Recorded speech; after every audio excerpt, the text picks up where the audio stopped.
Iya. Nah, nanti di sela inflasi seluruh dunia, kekeringan di seluruh dunia, banyaknya kesulitan dan kemiskinan di dunia ini, kalau Indonesia atau Nusantara ini nanti sanggup menghidupkan daya hidup yang namanya roh ini, insya Allah justru Indonesia nanti akan muncul menjadi harapan dunia gitu nggih Kang Toto. Iya, akan makmur lagi. Iya. Karena doa-doa para pelakon rohani itu nanti akan berbuah seperti tauhid yang ditanam di dalam kolbunya. Ya. Ketika tauhid itu selalu dipupuk, maka akan menghasilkan buah dan sabdanya tentunya akan menjadi sebuah karya mahakarya seperti zamannya para dewa. Gitu.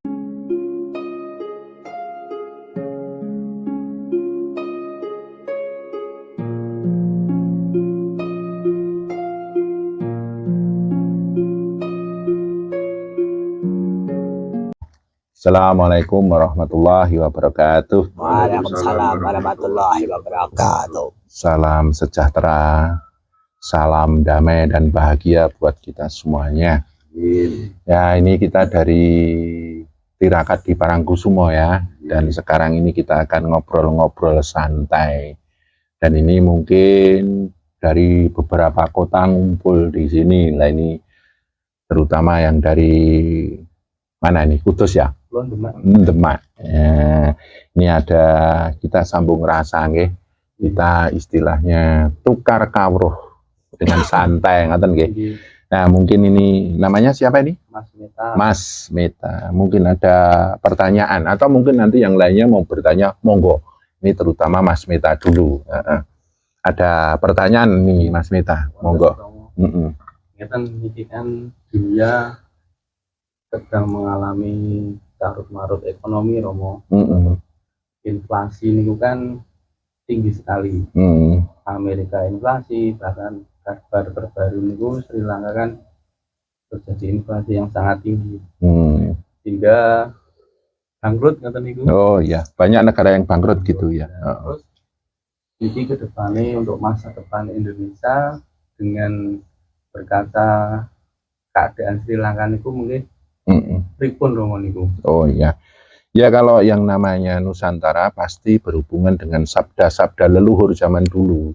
Karena zaman dulu kan terkenal dengan sabda-sabda untuk Nusantara yang akan datang. Lah ini mungkin diawali dari Kang Togo mungkin. Gimana ini Kang Togo? Kalau zaman orang dulu di era abad ke-1 ya. Dari itu kenapa saya bisa mengetahuinya? Kebetulan waktu itu saya pernah mengalami yang namanya pelajaran secara gaib. Dan pelajaran itu sudah saya nilaikan pada orang sepuh dan beliau-beliau juga mengakui dengan adanya hal demikian. Sehingga saya lacak ke sana kemari, ternyata ada di sebuah muatan kitab, tidak saja sebut kitabnya ya. Ini adalah kitab rahasia ya. Bahwa besok itu suatu saat setelah terjadinya babat aras tanah Jawa akan terjadi kemakmuran, segala sesuatu akan serba mengenakan. Ini kan sudah terjadi ya. Yang tadinya orang jalan kaki bisa naik sepeda, bisa naik motor, bisa naik mobil, kereta api, bisa naik kapal laut ya, bisa naik pesawat ya lah. Tapi suatu saat nanti akan tiba waktunya manusia itu akan diperpajakkan. Sudah terjadi juga. Sekarang apa-apa kan pajak ya?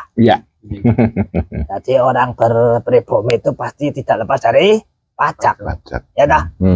Nah, dan nanti ketika sudah mendekati kabar yang demikian tadi, itu ada namanya pajak lengeh sama pajak pelorok menurut orang Jawa gitu ya. Gitu. Bisa dilanjut ke Sobek. Ya, yang jelas kalau yang namanya krisis dunia, ya otomatis Nusantara pun akan terkena krisisnya gitu, Mas Meta. Jadi untuk menjaga kesinambungan bernegara, otomatis kalau kita berusaha dalam usaha tertentu, contohnya dalam lingkup kecil kan, terus kita urunan agar usaha kita itu tetap berlanjut dan berjalan. Dan nanti Nusantara ini pun akan ada yang namanya urunan. Urunan itu patungan gitu loh. Nah, patungan. Nah, patungan dalam satu negara itu nanti bisa diwujudkan dalam bentuk pajak. Nah, karena saking banyaknya pajak nanti muncul namanya pajak plengeh sama pajak plorok. Nah, pajak plengeh itu menurut kitab yang disebutkan Kang Togo tadi, sebuah kitab rahasia, saya juga nggak mau mengungkapkan kitab itu. Nanti pajak plengeh itu gini, nah kita mau makan aja sulit, mau apa-apa sulit, kok dimintain pajak, ya kita cuman mak plengeh, gitu. Nah nanti kalau dipaksa, ayo pelorok-pelorokan, itu namanya pajak pelorok. Saling otot-ototan kayak gitulah. Nanti di situ muncul nanti carut marut gitu, Kang Meta. Lah mungkin ditambahi Kang Togo itu. Bahasa Jawanya pajak plengeh ya. Maksudnya tidak ada yang bisa terpajak, akhirnya cuma tersenyum nanti ya. Melengeh. Melengeh, tersenyum-senyum gitu ya. Karena bingung apa ya mau saya pajakan kan gitu ya. Karena dipaksa harus pajak, akhirnya melotot atau melorok tadi ya. Nah, kayak gitu. Kurang ajar loh, masalah dia apa-apa kok cari pajak. Udah nggak punya apa-apa kok diminta pajak, kasarnya gitu ya. Ya, seperti itu. Kenapa saya tadi bilang ketika saya bermimpi gaib itu, saya tuh pernah bermimpi gitu, Gus. Iya. Saya tuh bermimpi waktu itu di dunia itu yang ada hanya saya. Nggak ada siapa-siapa. Dan saya itu seperti di padang pasir yang luas. Padahal saya hidup di Pulau Jawa. Kok mimpi saya itu di padang pasir, nggak ada tumbuh-tumbuhan, nggak apa-apa. Bahkan jarak langit itu sangat dekat. Saya merasa seperti mau terbakar. Dan disitulah datang banyak pelajaran. Ketika saya terbakar itu, saya dibakar dengan sajian sabda-sabda yang tidak tahu wujudnya saya itu. Akhirnya saya akan tentunya mencari seorang guru untuk membedah ini gitu loh, Gus. Yang tadi penerangannya gitu. Salah gitu. Satunya. Jadi padang pasir itu nanti terjadi satu istilahnya kekeringan, terus kegersangan gitu. Dan ini mungkin bisa juga dihubungkan dengan rohani gitu. Jadi di akhir nanti di zaman yang akan datang nanti banyak kekeringan dan kegersangan rohani gitu gitu. Nah, nanti juga diiringi dengan kekeringan dan kegersangan secara zahir. Akhirnya nanti ya kita Nusantara ini juga akan terjadi satu krisis sebagai akibat dari krisis dunia kan gitu Kang Togo. Ya, contohnya gini ya. Orang menanam padi sekarang rabotnya susah ya. Ya. Nah kalau nanti kalau nanti semakin susah cari rabok, nggak akan panen karena tanahnya sekarang itu sudah mendekati tanah yang gersang, tandus. Sekarang cari tanah yang banyak cacingnya udah susah. Kalau zaman dulu tinggal satu cangkul sudah ketemu yang namanya cacing tanah. Sekarang kan enggak, karena tiap hari dibajak pakai mesin kan gitu ya. Akhirnya para hewan-hewan yang menyebalkan tanah pada binasa kan gitu ya. Oh ya, seperti itu. Jadi nanti berarti kesuburan pun akan menurun gitu nanti. Nah, kalau zaman dulu kan tumbuhan itu dibiarkan dia tumbuh, berbunga, berbuah secara alami lah. Sekarang ini kan dipaksa gitu. Ayam-ayam dipaksa, dipakai obat, sapi, kambing semuanya pakai obat. Nah, pada suatu saat nanti ada muncul kerusakan alam gitu nggih Kang Togo. Nah, ini akhirnya orang-orang nanti pada muncul kelaparan ya. Kekurangan dan lain sebagainya. Lah nanti kalau dimintai pajak nyemeng mak plengeh sama mak pelorok itu tadi. Itu kan juga disejarahkan di riwayatnya Kanjeng Nabi Muhammad ketika beliau wafat. Beliau kan pernah berkata, setelah kepergianku nanti umur bumi ini tinggal 1.500 tahun lagi ya. Padahal sekarang udah memasukin berapa sekarang Gus? 143. Nanti kurang berapa tahun lagi? 67. Nah, Makanya ini 67 tahun ini adalah kesempatan kita untuk menyebarkan rohani supaya nantinya ketika kita menjadi pribadi yang mandiri itu kita tidak terkena yang namanya inflasi atau terkontaminasi dengan hal-hal yang tadi ya. Ya. Karena daya roh kuat itu sudah tidak yang namanya membutuhkan makan dan minum, nggak butuh perhiasan apa-apa kan gitu ya. Sambung Gus. Berarti nanti pada titik tertentu tergantung nanti masyarakat Indonesianya. Kalau nanti masyarakat Indonesianya itu sanggup mensakralkan diri, istilahnya yang hidup adalah rohnya, rohaninya. Nanti kalau terjadi satu kesuburan rohani, lah di situ roh itu kan daya hidup. Nah nanti akan terselamatkanlah Nusantara ini, gitu nggih Kang Togong nggih. Jadi nanti kalau masyarakat Nusantara nanti kembali kepada kesakralan rohaninya, insya Allah itu akan menyelamatkan Nusantara gitu nggih. Nah nanti masyarakat Nusantara ini akan kembali kepada satu daya yang tidak butuh makan, butuh pakaian, tidak butuh uang, yaitu roh itu tadi. Kalau rohnya itu sudah sakral dekat dengan Tuhan, insya Allah kekeringan itu bisa tertanggulangi nggih Kang Togong nggih. Nah, makanya nanti mohon maaf majelis-majelis yang mengajak orang untuk menghidupkan rohaninya itu dibutuhkan nggih di Nusantara ini. Nah, nanti di sela inflasi seluruh dunia, kekeringan di seluruh dunia, banyaknya kesulitan dan kemiskinan di dunia ini, kalau Indonesia atau Nusantara ini nanti sanggup menghidupkan daya hidup yang namanya roh ini, insya Allah justru Indonesia nanti akan muncul menjadi harapan dunia gitu nggih Kang Togong? Iya, akan makmur lagi. Iya. Karena doa-doa para pelakon rohani itu nanti akan berbuah seperti tauhid yang ditanam di dalam kolbunya. Ya. Ketika tauhid itu selalu dipupuk, maka akan menghasilkan buah. Dan sabdanya tentunya akan menjadi sebuah karya, mahakarya seperti zamannya para dewa. Gitu ya. Iya, betul. Kalau zaman dewa dulu kan menciptakan segala sesuatu, itu menyambung dengan zat yang maha menciptakan. Iya. Pengen buah tinggal cering, ya dah. Iya, kayak gitu. Makanan tinggal dihidangkan siap saji kan gitu ya. Jadi kita nggak perlu menanam, nggak perlu apa, cukup berdoa sudah datang semua gitu ya. Ini bukan ngimpi loh, ini nanti bisa jadi kenyataan. Iya. Karena kita dikira orang gendeng ya nggak apa-apa. Nah ini sebelum dilanjut kembalikan dulu ke penanya Mas Meta ini gimana? Berarti ini manusia ini harus semeleh ngoten nggih Romo nggih. Menghilangkan perkara-perkara ngoten nggih. Iya. Jadi gini, yang bisa bersyahadat dari dulu adalah roh kita. Nah nanti karena kita sudah kesulitan dalam unsur ragawiyah, makanan, pakaian, terus banyak pajak dan lain sebagainya, manusia akan kembali kepada daya hidupnya, yaitu roh itu tadi. Mereka akan lebih mengandalkan daya rohani untuk mendekatkan dirinya kepada Sang Maha Kuasa itu tadi. Nah ini satu-satunya jalan nih Kang Togong. Nah nanti seharusnya majelis-majelis yang menghidupkan daya sakral rohani itu nanti diopeni di Nusantara ini. Kalau nggak diopeni, lah sudah secara zahir kita kesulitan, terjadi inflasi, secara rohani ada inflasi rohani, lah kacau nanti Nusantara ini.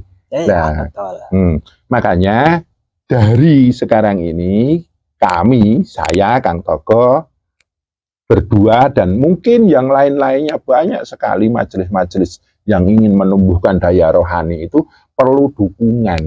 Kalau nggak didukung nanti inflasi tidak cuma inflasi zahir, nanti ada inflasi batin, inflasi rohani.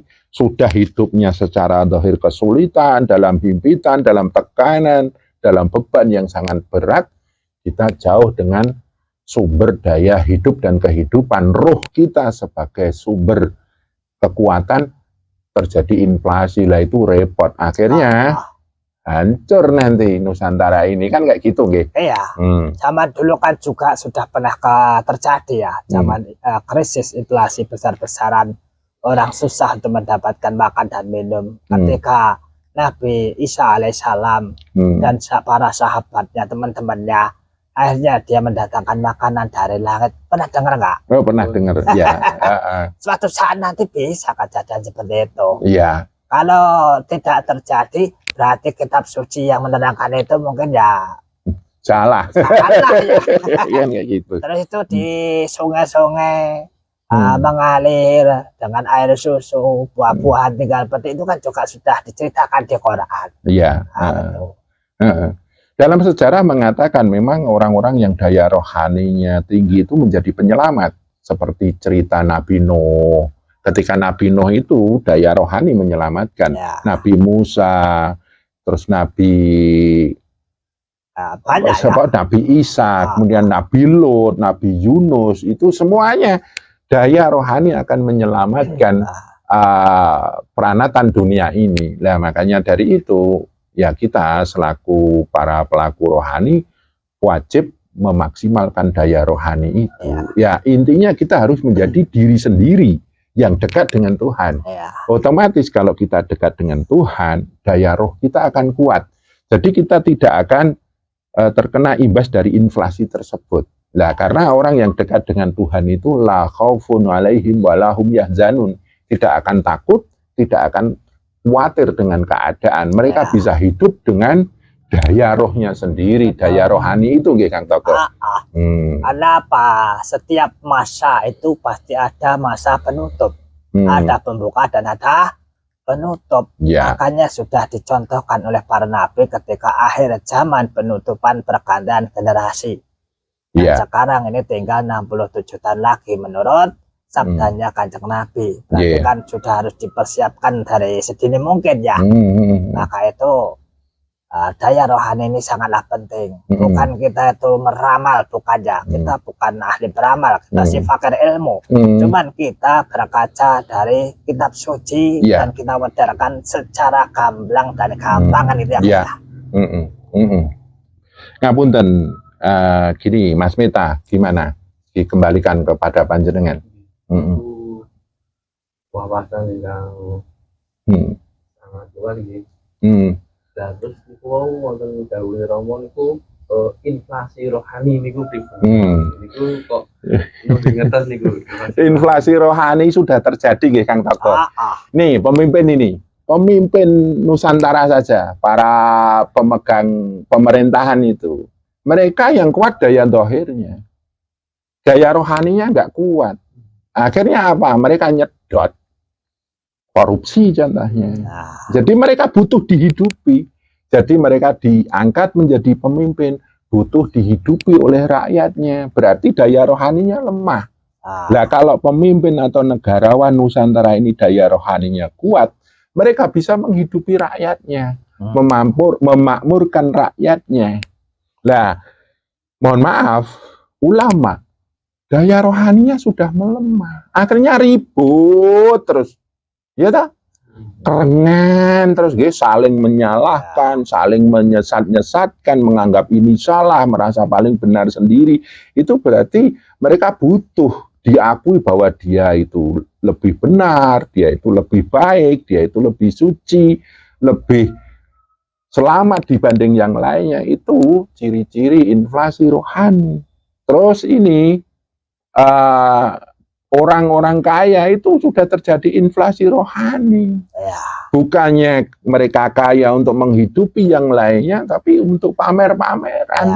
Banyak atau sekarang, mohon maaf, sebut saja. Artis yang kaya raya, pamer. Banyak artis yang kaya raya memamerkan mobilnya, memamerkan rumahnya, memamerkan duitnya. Nah itu berarti daya rohaninya itu lemah, itu terjadi inflasi rohani.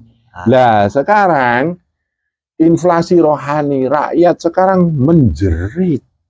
Nah seandainya rakyat itu rohaninya kuat, pemimpinnya rohaninya kuat, ulamanya rohaninya kuat, akhirnya rohaninya kuat, insya Allah negara Indonesia atau Nusantara ini adil, makmur, Toto titi tentrem kerto raharjo. Ya, semuanya dalam kesejahteraan. Yang mensejahterakan itu bukan unsur zahir, tapi daya rohani itu. Nah, gitu. Kayak gitu mungkin Kang Togo menambahi.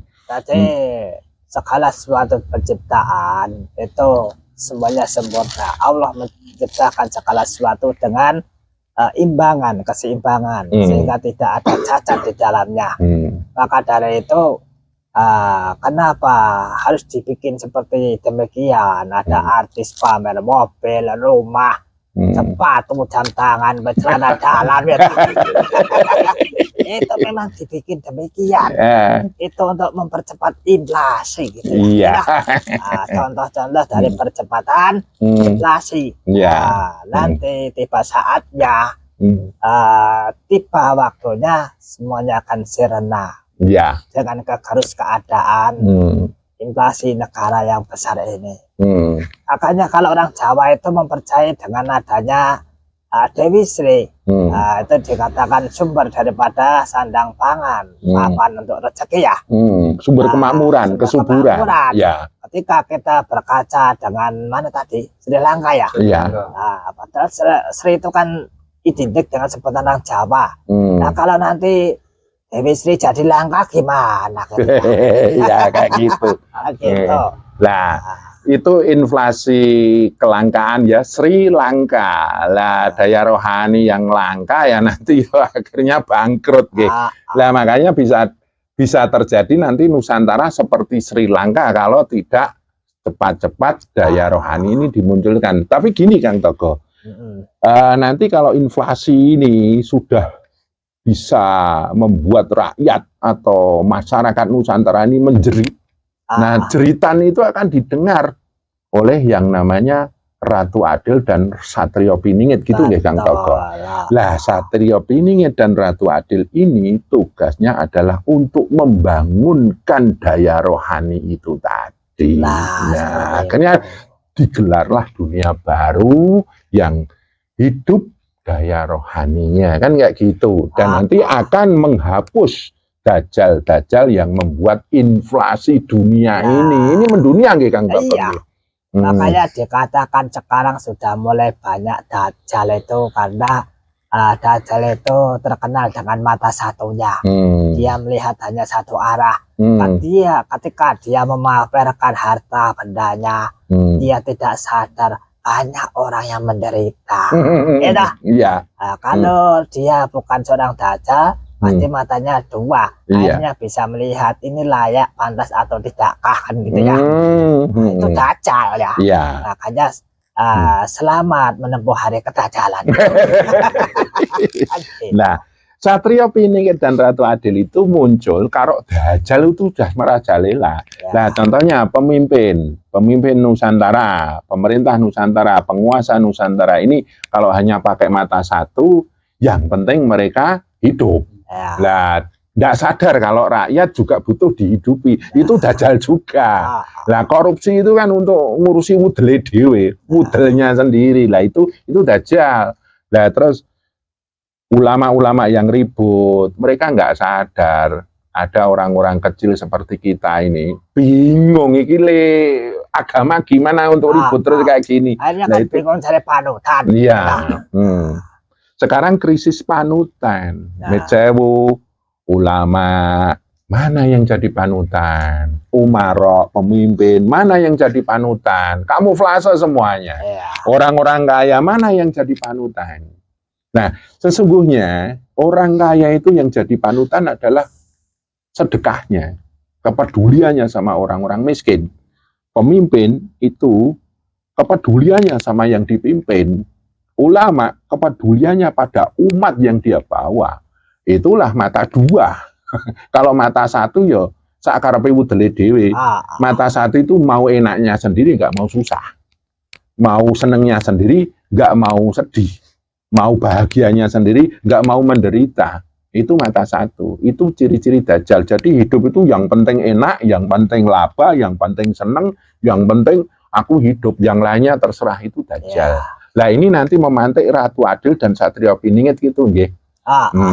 Lah Ratu Adil dan Satrio Piningit itu bukan sosok tapi sistem alam semesta ini yang akan membangunkan kesakralan di dunia ini, kan gitu nggih Kang Toto. Nah, mungkin ada pertanyaan dari sedulur-sedulur. Mungkin yang dari Solo Teko, gitu. Jajan.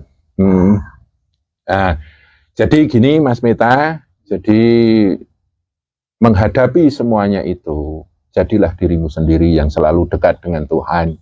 Jadilah dirimu sendiri yang benar-benar rohanimu itu hidup. Rohani yang hidup itu sudah tidak begitu takut, khawatir dengan sifat-sifat zahirnya. Karena roh itu adalah daya hidup yang tetap akan bisa menghidupkan daya zahirmu.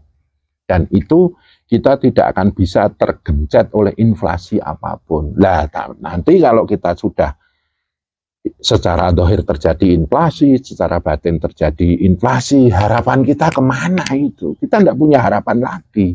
Nah, kita sesungguhnya mendirikan satu majelis rohani ini menanam sebuah harapan untuk anak turun kita, generasi-generasi kita ke depan nanti.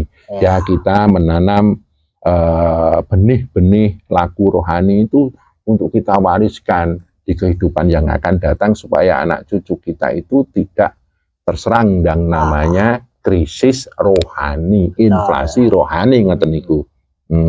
Makanya besok jangan sampai heran ya kalau terjadi pajak besar-besaran. Akhirnya kita hanya bisa pelengah-pelengah, kita hanya bisa pelora-pelora. Ya. Karena besok pajak itu akan semakin besar anggarannya. Semuanya akan berpajak untuk menanggulangi inflasi tadi. Ya. Kalau pajak akan ditingkatkan, nanti aset-aset negara Nusantara ini akan terjual. Ya. Betul ya? Makanya kita harapkan nanti ada sosok pemimpin yang mempunyai jiwa kesatria, disifati ratu adil. Ya. Nah, ini bicara tentang pemimpin, sebentar lagi kan 2024 nih. Ini ya ada mungkin beberapa kemungkinan nih. Pemimpin nanti mungkin disifati dengan sifat dajjal. Bisa juga nanti disifati dengan sifat ratu adil dan satrio piningit itu, dan menjadi negarawan yang menyelamatkan Nusantara ini. Tapi kalau nanti disifati oleh sifat dajjal, wah ini tambah ngeri nih. Sebetulnya jalan-jalannya siapa? Kita sudah dapat petunjuk dari Allah Subhanahu wa taala. Cuman kita tidak boleh membuka. Karena itu adalah sifatnya rahasia. Nanti tidak dikira kita beramal. Ya kan? Wong kita ini sudah berulang kali mengatakan segala sesuatu tanpa niatan beramal. Ternyata terjadi lah kita. Kita kan juga jadi saksi lah. Apa saksinya? Kesaksiannya?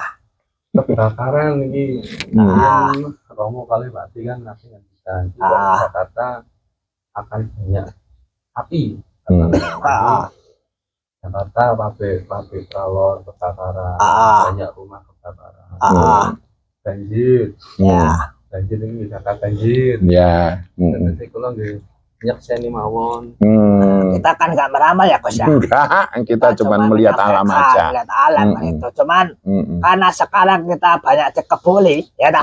Akhirnya kita diam saja. Kita adalah dikebuli menerus ya dah. Gitu. Dikebuli. Dibully. Dibully. Gitu. Nah ini gini Kang Togo, ini kita kayaknya perlu berpesan untuk sedulur-sedulur ini. Besok kan 2024 kan ada pemilihan pemimpin ya, supaya nanti pemimpin kita ini tidak mengandung persifatan dajjal. Mari kita nanti kalau ketika melakukan pemilihan presiden ya khususnya, kita memilih dengan doa. Ketika kita mencoblos, kita berdoa. Kalau memang yang saya pilih ini nanti benar-benar bisa menolong Nusantara, saya berdoa semoga akan langgeng kepemimpinannya. Dan ketika mencoblos itu nanti, seandainya nanti yang saya coblos ini ternyata justru menjadi penyakit di Nusantara, semoga tidak langgeng kepemimpinannya. Karena mohon maaf, kita nggak kenal yang kita pimpin itu secara pasti. Jadi nanti kalau kita memilih, pilihlah dengan doa. Satu panjatan doa ketika memilih itu benar-benar, ya Allah, saya memilih pemimpinku. Kalau pemimpin ini baik, langgengkan. Kalau tidak, jangan sampai memimpin lama. Kayak gitu. Nanti insya Allah kita semuanya akan mendapatkan pemimpin yang benar-benar seorang negarawan. Kayak gitu, nggih. Nah, kan sekarang banyak itu ya, propaganda, banyak sekali apa pencitraan lu, aku pemimpin yang terbaik, aku pemimpin yang bisa membawa kemakmuran. Lah, kita memilih dengan doa gitu aja nggih Kang Togo. Jangan sampai kita nanti terperangkap dengan janji si manis madu ya. Iya. Karena madu itu sangat nikmat sekali. Iya. Kita terlena lupa. Makanya dengan doa itu yang utama kan. Iya. Nah itu nanti Mas Meta pas nyoblos itu, janjimu manis, janjimu baik. Kamu sepertinya luar biasa, tak coblos kamu. Tapi kalau kamu nanti ternyata nggak amanah, semoga di bumi hanguskan oleh Allah. Tapi kalau kamu amanah, semoga engkau menjadi ratu adil di Nusantara ini, menjadi satria piningit di Nusantara ini, gitu nggih. Karena kita memang seperti membeli kucing dalam karung nggih Kang Togo. Iya, tidak jelas. Kita kan tidak kenal secara lahir batinnya kan. Seandainya presidennya Gus Robek ya, saya kan tahu sudah kenal lama ya. Lah nanti yang kita pilih nggak kenal ya kan. Nah itu sosoknya gimana, partai yang mendukung gimana, sistem yang mendukung kayak apa, kita kan nggak tahu. Jadi nanti pokoknya kita kita mencoblos dan memilih itu dengan doa. Ini perlu digelar di seluruh Nusantara ini demi nanti Nusantara ini baik-baik saja. Nah ini kan kasihan ya Kang Togo, TNI yang netral kayak gitu. Nah, ikut-ikutan ya. Jadi kena imbasnya kalau nanti kita mimpin salah, nggih. Kan TNI nggak boleh milih, nggih. Nggak boleh. Nah, nggak boleh. Polisi juga nggak boleh, nggih. Nah, kan kasihan kita orang-orang yang disebut masyarakat umum ini kan yang memilih, mari kita pilih dengan doa kan kayak gitu. Walaupun nggak ikut memilih, akhirnya kan ikut dengan sistem dah. Iya. Gitu lah. Kalau pemimpin mari kita peduli dengan Nusantara ini, kita pilih pemimpin yang benar-benar kita pilih dengan istikharah, kita pilih dengan satu doa, kita pilih dengan satu sabda. Nah, kan kayak gitu. Di Jawa ini wingit nggih, di Nusantara ini wingit nggih Kang. Apa yang kita ucapkan terjadi. Nah, Nusantara ini sakral. Kesakralan itu kita gunakan untuk memilih pemimpin kita nanti dengan doa, ya kan gitu. Ya gitu Kang Togo. Mungkin ditambahi Kang Togo. Artinya saya tadi cuma bercanda ya. Nanti dikira saya mengagungkan Gus Robek ya. Gus Robek tuh nggak layak. Nggak layak jadi presiden. RT aja kok kepilih mau jadi. Meng manut romanut bayar. Ikut menjaga dan merawat. Iya. Nah, saya kira sudah cukup Mas. Ya, gitu Mas Meta. Semuanya tercerahkan nggih. Nah, ini hasil dari tirakat semalam. Kita dialog santai, ringan, dan semoga ini membawa pesan yang bermanfaat buat kita semuanya dan secara umum untuk kelanggengan kehidupan di Nusantara ini. Semoga Nusantara tetap jaya. Negara Kesatuan Indonesia menjadi negara yang benar-benar negara yang memakmurkan rakyatnya, menjadi negara yang kemah ripah loh jinawi toto titi tentrem kerto raharjo. Nah, seperti itu dulu sedulur-sedulur dialog kami saat ini. Dan semoga bermanfaat. Kurang lebihnya mohon maaf. Billahi taufik wal hidayah. Assalamualaikum warahmatullahi wabarakatuh. Waalaikumsalam warahmatullahi wabarakatuh.